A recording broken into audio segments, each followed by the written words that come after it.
வணக்கம். நீங்க ஒரு பிசினஸ் பண்றீங்களா? இல்லனா புதுசா தொழில் தொடங்க ஐடியா இருக்கா? அப்போ ஒரு நிமிஷம் இத கவனமா கேளுங்க.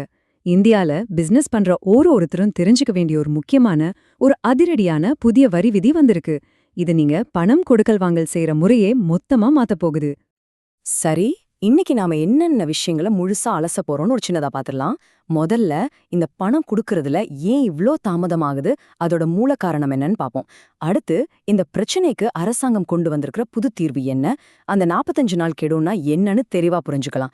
ஒருவேளை தாமதமானா அதுக்கு என்ன பெரிய விலை கொடுக்கணும்னோ, கடைசியா இதிலிருந்து தப்பிக்க இப்போ நாம உடனடியா என்ன செய்யணும்னு ஒன்னொன்னா பார்க்கலாம். முதல்ல நம்ம மனசுல வர்ற கேள்வி இதுதான்.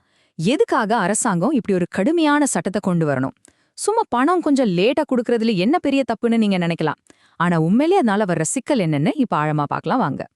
நம்ம நாட்டுல எத்தனையோ சின்ன சின்ன கம்பெனிங்க, சிறு தொழில்கள்லாம் ஏன் ஆரம்பிச்ச கொஞ்ச நாள்லயே மூடுற நிலைமைக்கு போகுதுன்னு என்னைக்காவது யோசிச்சு பார்த்திருக்கீங்களா? அதுக்கு பல காரணங்கள் இருக்கலாம். ஆனா மிக முக்கியமான ஒரு அசைக்க முடியாத காரணம் என்னன்னா, அவங்களுக்கு சரியான நேரத்துல பணம் வந்து சேராததுதான். பாருங்க, பணப்புழக்கம், அதாவது கேஷ் ஃப்ளோங்கிறது ஒரு பிசினஸோட ரத்தம் மாதிரி. அந்த ரத்த ஓட்டம் சரியா இருந்தாதான் அந்த பிசினஸ் உயிரோட இருக்கும். அதுல தடை ஏற்பட்டா தொழில் அப்படி நின்னு போயிடும். ஓகே, இந்த பெரிய பிரச்சனைக்கு தீர்வு காணத்தான் அரசாங்கம் இப்போ ஒரு புது அஸ்திரத்தை கையில எடுத்திருக்க. அதுதான் இந்த புதிய வரி விதி. வாங்க, இது எப்படி இந்த நிலைமைய சரி செய்ய போகுதுன்னு பார்க்கலாம். இந்த சட்டத்தோட பேரு வருமான வரி சட்டம் பிரிவு 43BH. ஐயோ, இந்த நம்பரை பார்த்தெல்லாம் பயப்படாதீங்க. ரொம்ப சிம்பிளா சொல்றேன் கேளுங்க. நீங்க ஒரு பெரிய கம்பெனி. என்கிட்ட இருந்து, அதாவது ஒரு சின்ன சப்ளையர் கிட்ட இருந்து நீங்க பொருள் வாங்குறீங்க. அதுக்கு நீங்க சரியான நேரத்துல பணம் கொடுத்தா மட்டும்தான் அந்த செலவை உங்க கம்பெனி கணக்குல காட்டி அதுக்கான வரியை குறைக்க முடியும். அப்படி இல்லைன்னா அந்த செலவை நீங்க கணக்குலயே காட்ட முடியாது. அவ்வளவுதான் விஷயம். இப்போ இந்த ஸ்லைட பாருங்க. இதுதான் இந்த முழு சட்டத்தோட இதயமே. இங்க ரெண்டு நம்பர் தான் நீங்க ஞாபகம் வச்சுக்கணும். ஒன்னு 45, இன்னொன்னு 15. அதாவது நீங்களும் உங்க சப்ளையரும் எழுத்துப்பூர்வமா ஒரு ஒப்பந்தம், ஒரு அக்ரிமெண்ட் போட்டிருந்தா பணம் கொடுக்க உங்களுக்கு 45 நாள் டைம். அப்படி எந்த அக்ரிமெண்ட்டும் இல்லைன்னா வெறும் 15 நாள் தான் டைம். அதுக்குள்ள பணத்தை கொடுத்தே ஆகணும். ஆக இந்த 45 நாள் 15 நாள் கணக்கு எப்படி வேலை செய்துங்கிறத நாம தெளிவா புரிஞ்சுக்கணும். குறிப்பா நிதியாண்டு முடியிற இந்த மார்ச் மாசத்துல இந்த கணக்கு ரொம்ப ரொம்ப முக்கியம்.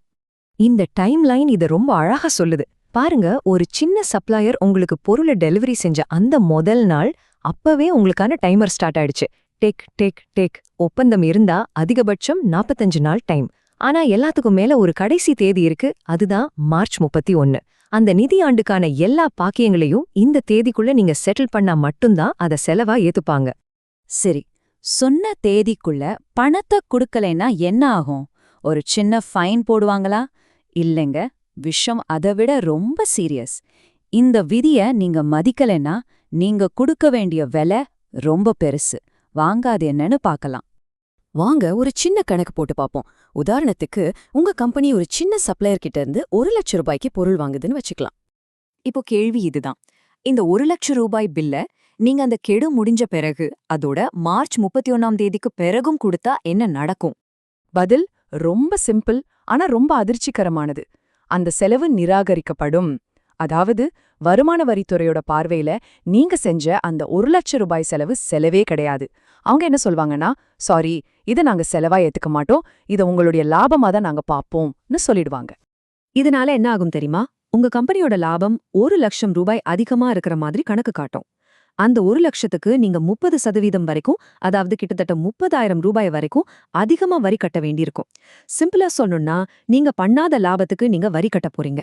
நீங்க செஞ்ச செலவுக்கே நீங்க வரி கட்டுற மாதிரி ஒரு விபரீதமான நிலைமை. இது நான் ஏதோ உங்களை பயமுறுத்துறதுக்காக கதை சொல்லல. இங்க பாருங்க, நிஜமாவே ஆடிட்டர்ஸ் எல்லாம் அவங்க கம்பெனிங்களுக்கு ஃபோன் பண்ணி மெயில் அனுப்பி, சார் இந்த புது விதியை கவனிங்க, இல்லைன்னா உங்களுக்கு பெரிய நிதி ஆபத்து இருக்குன்னு தீவிரமா எச்சரிக்கை செஞ்சுட்டு இருக்காங்க.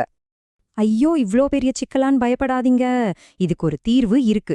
நாம இப்போ உடனடியா என்ன செய்யணும்னு ஸ்டெப் பை ஸ்டெப்பா பார்க்கலாம். இதுதான் இந்த முழு விஷயத்தோட முக்கியமான பகுதி.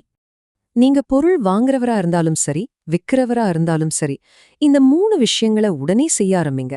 ஸ்டெப் 1, உங்க சப்ளையர் லிஸ்ட் எடுங்க. அதுல யாரெல்லாம் சிறு மற்றும் குறு தொழிலா, அதாவது MSMEல பதிவு செஞ்சிருக்காங்கன்னு கண்டுபிடிங்க. ஸ்டெப் 2, அவங்க கூட நீங்க போட்டிருக்கிற அக்ரிமெண்ட்களை எல்லாம் எடுத்து ஒரு தடவைக்கு 2 தடவை படிச்சு பாருங்க. ஸ்டெப் 3, இதுதான் ரொம்ப முக்கியம். மார்ச் 31ஆம் தேதிக்கு முன்னாடி அவங்களுக்கு கொடுக்க வேண்டிய எல்லா பாக்கியும் வேலையா கொடுத்து முடிச்சிடுங்க. ஆக இந்த ரூல் ரெண்டு பக்கமும் கூர்மையான ஒரு கருவி மாதிரி. பொருள் வாங்குற பெரிய கம்பெனிகளுக்கு தேவையில்லாம அதிக வரி கட்டுறத தவிர்க்க இது உதவும். அதே நேரம் பொருள் விக்கிற சின்ன சின்ன சப்ளையர்ஸ்க்கு என் பணத்தை சரியான நேரத்துல கொடுன்னு தைரியமா கேட்கறதுக்கு இந்த சட்டம் ஒரு பெரிய பலமா இருக்கும். கடைசியா ஒரே ஒரு கேள்விதான். பல வருஷமா நம்ம பிசினஸ் உலகத்துல ஒரு நோய போல பரவி கிடக்கிற இந்த பணத்தை அப்புறம் பாத்துக்கலாங்கிற பழக்கத்தை இந்த ஒரு வரி விதி உண்மையிலே மாத்துமா? ஒரு நேர்மையான புதிய தொழில் சூழல் உருவாக இது ஒரு தொடக்கமா இருக்குமா? நீங்க என்ன நினைக்கிறீங்க? யோசிச்சு பாருங்க.